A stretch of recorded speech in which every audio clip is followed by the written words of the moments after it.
মাননীয় মমতা বন্দ্যোপাধ্যায় মহাশয়কে। আমরা সরকারের ওয়াকআপ নিয়ে কি স্ট্যান্ড পয়েন্ট রয়েছে নিশ্চিতভাবে আমরা ওনাকে ইনভাইটেশন এই জন্যই করেছি, ওনার কাছ থেকে এটা আমরা ওই দিনে নিশ্চিতভাবে আমরা জেনে নেব। তাছাড়া নিশ্চিতভাবে সরকার এই ওয়াকআপ যে অ্যাক্ট হয়েছে এই অ্যাক্টের বিরোধিতা করবে।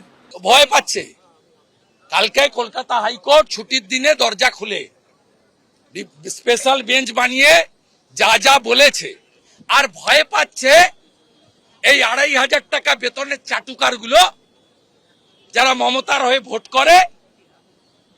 হ্যাঁ, এই যাদের নিয়ে উনি প্যার মহব্বতের দোকান খুলবেন, নেতাজি ইন্ডোর স্টেডিয়ামে মহব্বতের দোকান খুলবেন,